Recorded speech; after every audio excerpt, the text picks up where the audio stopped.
Hello and welcome to Mad Old Goes Racing, and today we're back in AMS2 having a look at the latest update drop, which contains some stuff that probably several people have been waiting for. So the current version is now 1.4.7.1, and we'll go through the change logs first before we look at something from the content.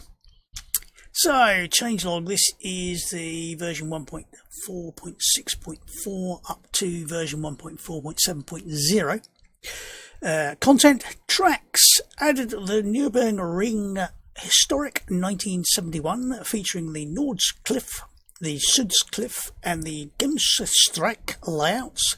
Apologies to any Germans for my absolutely terrible pronunciation, but that's basically the North Loop, the South Loop and the... I've seen more than one translation, so total route or whole course, I think, were the two different translations I've seen of the third option there. Cars, added Stock Car Pro Series Season 2023. I'm not sure what the difference is between the 2022 and the 2023. I haven't actually tried them yet, so I'll find out eventually. General, fixed wear state of all tyres being reset in pit stops when less than 4 tyres are changed. Fixed incorrect race to date for custom championships. Fixed champ editor, incorrectly showing +1 lap for pre-race sessions. Fixed track cut detection, not working on some terrains like the green area on the final chicane at Montreal. Full servers are no longer hidden in multiplayer lobby. Fixed rule preset selection issues when client doesn't have access to all DLC. Fixed an issue that could lead to a crash if an unknown class was encountered in lobby list. Servers are now hidden from lobby list if it can be determined they contain content the client does not have the third party content installed.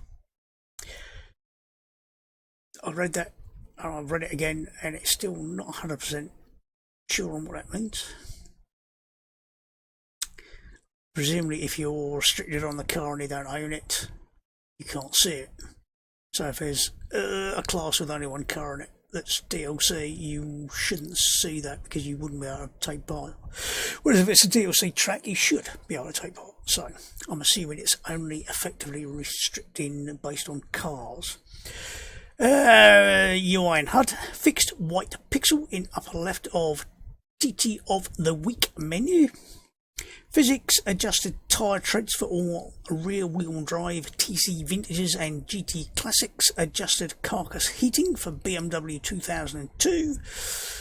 That might be a portent of things to come. Further adjustments to extreme, intermediate, wet and slick tyres. Handling of water on a wet track, correcting various inconsistencies. AI. Fixed bug where the AI drivers would choose the race starting tyres based on the weather of the previous session. That could be embarrassing, couldn't it? It was dry. I think I'll go with slicks, pissing with rain. Formula Ultimate Gen 2, adjusted AI differential to fix inside tyres smoking out of slow corners. Okay, that's interesting. Formula Retro Gen 3, further AI calibration. Copa Truck, fixed instant engine failure for some AI drivers during standing starts. Again, an interesting one. Audio, adjusted tyre skid and scrub sound for BMW 2002 Turbo. Corvette 73, Lotus 23 and Mini Cooper S1965. I don't know how they've adjusted it. They might have made it louder, they might have made it quieter. We'll find out in a little while, hopefully. Revised starter timing and starter sound for Formula Vintage Gen 1 M1. Formula Vintage Gen 2 M1, Lotus 49C, Brabham BT26A, Brabham BT44, Brabham BT52, Formula Retro V8, Lotus 72E, McLaren M23, Brabham BT46B, Brabham BT49, Formula Retro Gen 2, Lotus 79, Brabham BT52, Formula Retro Gen 3, McLaren MP41C, Corvette GTP, corrected tyre sound effects, Brabham BT52, fixed missing starter sound and adjusted starter timing. Tracks, Bathurst 1983, expanded track side crowd density. You now have denser crowds in Australia. Kyalami Historic, corrected CSM garage building wall material. Vehicles, Formula Classic Gen 4, fixed driver position in M1 and M3. Formula Vintage, fixed low riding looking cars in Gen 2, adjusted tachometers for all models. Formula Inter, modified interior texture for outside view to match cockpit screen. User livery overrides, added Cadillac DPI, Group A touring cars, GT Classics and Vintage touring cars, Tier 1 and 2 helmets and race suits. Fixed BMW M1 Pro car and Porsche RSR 74 helmets and suits. Fixed materials for Ginetta G58. BMW 2002. Deleted a right wiper artifact on the chassis 3D mesh. Added cracked glass effects for crashes in cars with glass windshields. KRM Supersport, add corrected badge and headlights. Brabham BT49, fixed cockpit tyre bug. Version 1.4.7.1 changelog. General. Fixed occasional crash to desktop when viewing cars from trackside camera. Itchy nose. Helmet liveries from specific drivers are now excluded from the random pool of helmets for other drivers that don't have one assigned. Fixed an issue where the player driver would use a random helmet livery instead of the assigned one. Fixed an issue where the AI drivers would be loaded with the wrong helmet liveries in saved replays, multiplayer and championship mode. Championship editor. Fixed a potential crash when exiting class selection screen and add proper guidance that at least one class must be selected. Altered some default values for G-wheel and improved lowered on centre knock that is felt with some cars. G-wheel. G-wheel? I presume that's a specific type of input device. UI and HUD. Fixed FR next compound button on edit strategy page. AI Cobra Truck. Fixed instant engine failure for some AI drivers during standing starts. I thought I said that earlier. Or was that for a different class? I can't remember. That was a while ago now. Audio, increased volume for ignition sound effect. Wastegate sound is now prevented from playing when RPMs are too low. Shortened engine shutdown sound timer prevented artificial engine sound volume bump for a more natural sounding startup. Mini Cooper adjusted external sound for player and AI cars. Adjusted starter timing and starter sound. Stock Car Pro Series fixed inconsistent tyre sounds for stock Corolla 21, 22, 23. Tracks Nürburgring 1971 completed artwork for release and fixed reported issues.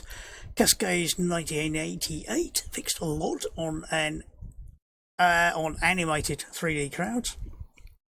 Reading fail on my part there. Vehicles Formula Vintage Gen 2 corrected tachometer orientation. A McLaren MP4 5B corrected steering wheel position for better cockpit display visibility. Fixed rear wing disappearing at a distance. Cobra Montana fixed windscreen wiper texture issue. And that is the end of the reading. So, obviously the big ticket item, and when I say big I mean bloody huge, because a lot of people have been waiting for something along these lines for a while, is the 1971 version of Nürburgring. And what we're going to do, or I'm going to do, and you're probably going to watch, maybe, I'm going to do a 2-lap race, so as I get the replay file, around the Südschleife.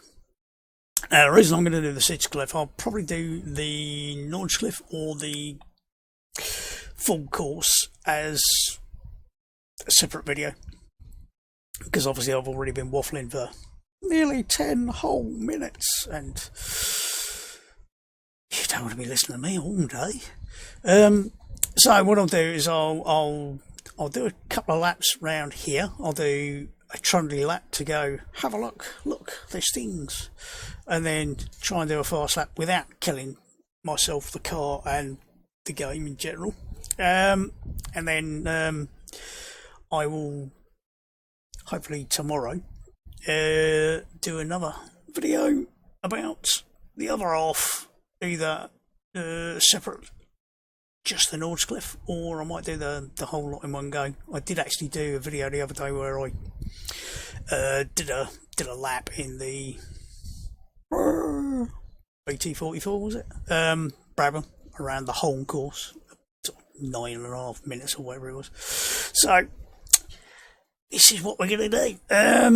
I've done 2 laps like cloud, default date 2 o'clock, no opponents, no practice, no nothing really. I haven't actually tried this car around here, so I'm either going to make a complete tit of myself, and like I said, I've actually done some things to it, so I don't know. And it's on road tyres, if I remember rightly.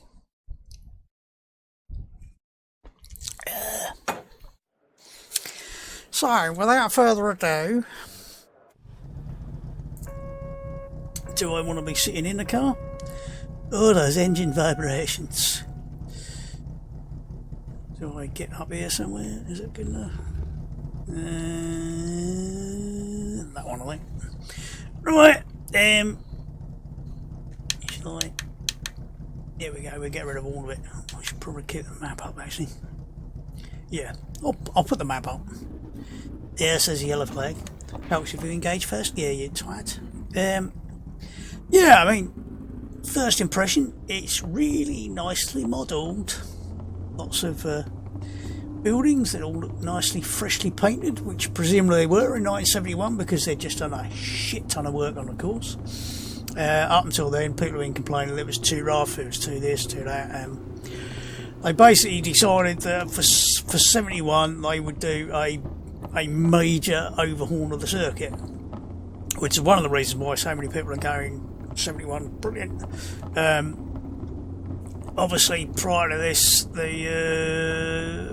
things like all the thing is, the Südschleife is more like the full circuit as it was prior to 71 from my understanding of what was going on, because it's got a lot less curbing. You can see the sort of curving here. This is the first hurdle. If you come over here at racing speed, you will probably take off. Under the Martini Bridge, not to be confused with Martini, of course, which would be very naughty if I used that. The first thing somebody said about this, hello Rog, it looks a bit like a rally stage, and I have to agree. It's got the sort of vibe of something like the Irish National Rally, which is on roads, or the Manx Rally, which again is on roads. The roads, they tend to choose quite narrow roads. A load of people camping over there. Hello. I think these SO things are kilometre markers. I might be wrong, but I think that's what they are. I've spotted a few of them. I've been trying to work out what some of the other things along the edges are. It's really nicely modelled. It's got like little ditches alongside here. The fences are quite solid, so they're more like an Armco. So you can actually sort of do things at various points. Like I think you can probably nip around the back of that one. If you got it a bit wrong and somebody punted you off, you'd end up probably up the hill there. I don't know if that next fence is solid or not, but as you can see, it's very narrow and quite twisty at this point, if I can say the word. Twisty.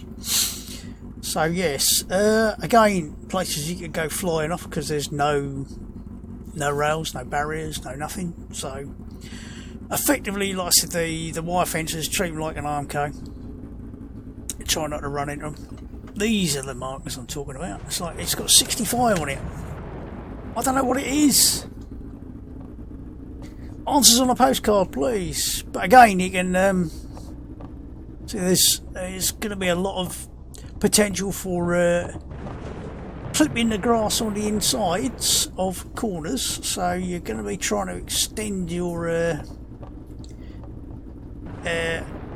course width a little bit on the grass on either side, probably. Again, this is the first sort of bit of straight we get to around the sort of narrower part. I'd say there's probably only 4 or 5 places where you'd really want to try and overtake and manoeuvre around it. It's just tight enough that you're going to be going, maybe not. and there's no really tight corners apart from 2 or 3. I think the Indians are trying to signal, for those that used to watch cowboy films, cowboys and Indians, not the Indians from the Indian subcontinent, no. Don't go there. I really shouldn't have started that conversation, should I? Whatever. I think all the trees around here are all 2D. I'm pretty sure. I don't think they've done any 3D trees around here, so I might be wrong. Hello! People in the crowd waving to us. They must know me. My fame is spreading. Or my infamy, one of the two. But you got nice little touches like the on the edges of the road. You got leaves, little piles of leaves where there's trees. So again, over this side you can see sort of piles of leaves, slightly worn white lines, and then not so worn white lines. So really nice texturing, nice rolling fields. Some are mown, some aren't. I haven't tried this in the different seasons yet. I really should, because apparently it looks really spectacular in the winter season. So I will try that. I meant to see if I could read what was on that post, whether it also said 65. So not so many crowds out on this bit. So I think they've done a reasonable job of putting crowds in sensible places. So, but again, it's just the road. So it's the next SO distance marker. Is this 2 or 3? I didn't see one for 2. I was too busy talking, obviously. We come down to a couple of suicidal people sitting next to this sign here. What's this one say on it? That also says 65. So I got no idea what they are. Like I said, anyone knows, answers on a postcard, please. But this is the point where I think you can get a bit of speed on, and if you can carry it through a bit faster than other people through this little kink here, this is one of the points where you might have an overtaking opportunity coming up. Let's come through here, and if possible, as you get up to this rather tight 90 right up ahead, which you don't want to leave your braking too late, because you'll be ended up connecting in with a fire engine. There's another one of those things. But you have got a braking and overtaking opportunity here, I think. Until I actually try a few races, I couldn't say. I got a sneaking suspicion we might be doing this in about, well, just under an hour's time. Might be having a few races around here in various vehicles, so again, really nice modelling everywhere, and this is where there's a little bit of a change from having these sort of wire fences. We go to hedges. I'm not sure what this is about, this bit here.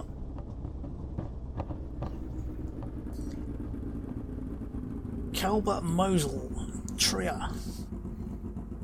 I don't speak German, I'm afraid. I barely speak bloody English, according to some people, but there you go. Cheeky bastards. But, yeah, once you start getting along here, I would have really liked to see the hedges be collidable with, so you could wipe them out, but that's not happening, and they are more like Armcos, so be a bit careful.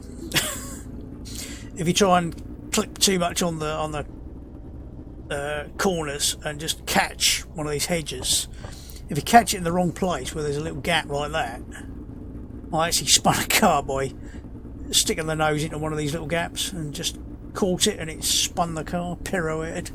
Slightly embarrassing. Luckily I'm holding it up and dubbing up, I don't care anymore.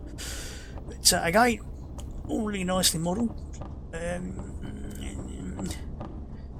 Even here, where we have a few rather dodgy pieces of workmanship. That's the only place where there's a bit of bit of tarmac missing. I don't know whether that's a bit of artistic license or what, because I thought they actually resurfaced it all in 1971, but whether they only resurfaced the Nürburgring, because I can't remember whether they only raced on the Nürburgring or whether they did the whole circuit. I think they only did the Nürburgring, so that might be why this side's a little bit rougher. Not in terms of the modelling, obviously, it's beautiful, but really nice selection of greenery. I could have done with maybe a little bit more variety in the hedging, but in terms of what's the other side of the hedge, the grasses, different types of tree, loads and loads of variety, so it's really nice. A few people camping up the top there. But then you suddenly go back to having the hedge at the other side of the fence here. So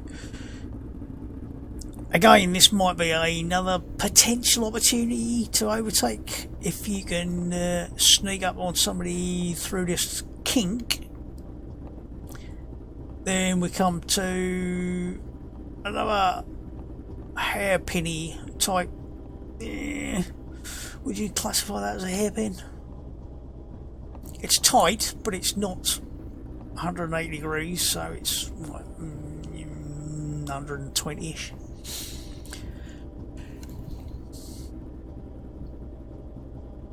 As we come up here, all the people, hello. I presume they're all in reasonably age-appropriate clothing. By which I mean 1970s look. Possibly. I have to look at some bell bottoms, won't I? Right, this is the sort of final corner onto the straight where you can get a bit of a lick on. So this is sort of one of the places where you really want to be trying to get up somebody's toot and get a run on just as you straighten out around here. Now we go under a bridge. I don't know why we've got white lines across here with chevrons. No idea. Under this bridge. Being careful not to clip the edges again. One of these opportunities to just elbow somebody into the side of the bridge if you're not careful.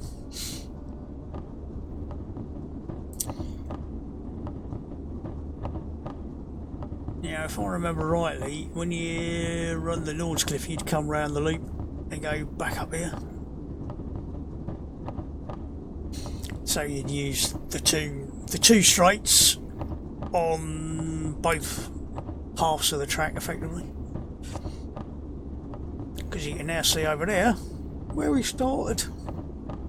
So we've nearly done a full lap. How long are we going for? Oh, far too damn long. You got all the backs of the various buildings. I don't know if they presumably they have people potentially standing up the top there showing you pit boards or something. If they didn't get to see it on the other side, it might be easier to see it up there, because it's amazing what you can see even at 130, 140 miles an hour. Somebody put a board out with a number on it and you'll go, yeah, I can see that, no problem at all.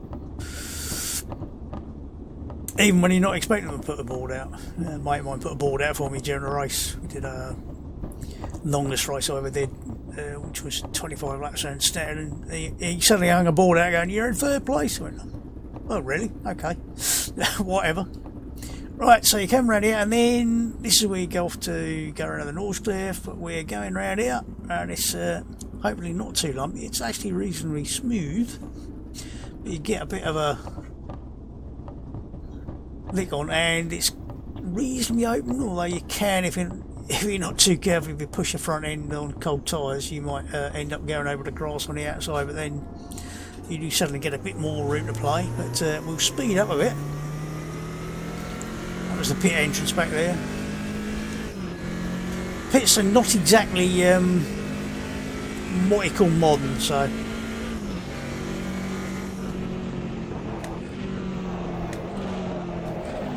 I've got reasonably cold tyres, so I'll be a bit careful. So this is the, oh god, You can actually take off quite easily over there, so.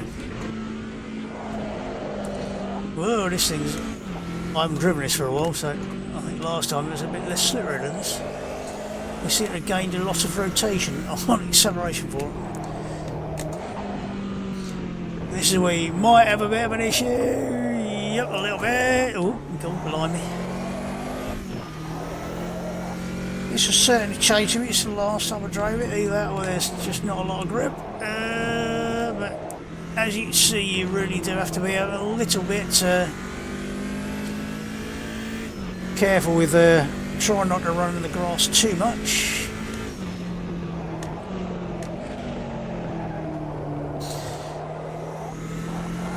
This car used to be really great fun. It's a bit bizarre at the moment.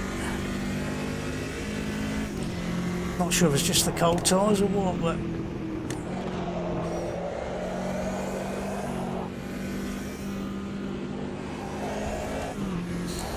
as you can see, it's definitely a case of you're sort of side to side all over the place, trying to just straighten the corners out of it. So, he said if you can get a run through here on somebody, this is a good opportunity to overtake potentially.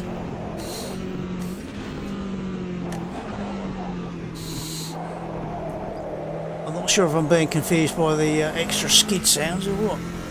It sounds like they have actually increased them on this, though I haven't driven it for a while, so I might be wrong on that. This is where you suddenly find yourself going, oh my god, I'm going down a tunnel, because you're very much being hemmed in and blinkered by the hedges, so it's almost claustrophobic. In fact, you get a little bit of a kick off those various bits of missing tarmac. And like I said, you do want to be careful you don't end up overdoing it and clipping the barriers. Again, this may be an overtaking opportunity, but I think it'll be quite dodgy one way or the other.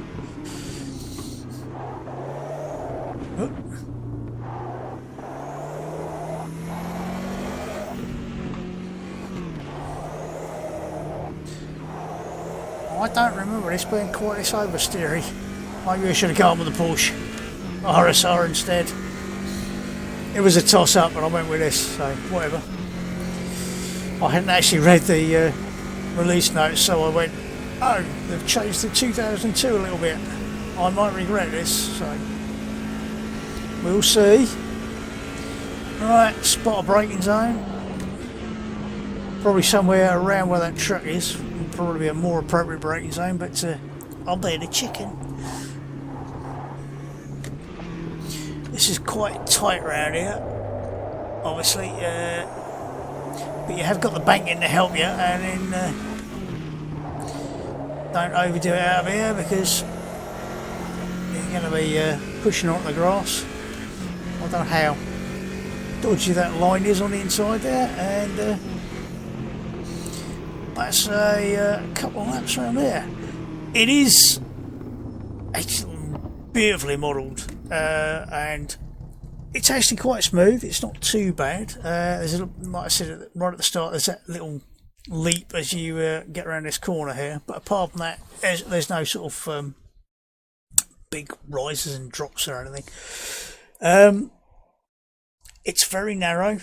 It's quite tight. It's going to be an absolute pain in the arse to overtake on. You're going to find people are going to have to get the old elbows out a bit to get an overtake in. But yeah, it's really nice. Like I said, I will have a look at the other half of the circuit. I will have to do sort of another video tomorrow.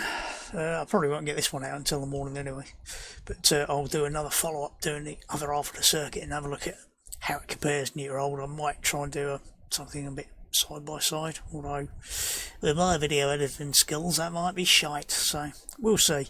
But for now, from me, enjoy your racing, have fun, and I'll see you very soon. Goodbye. Where's my button?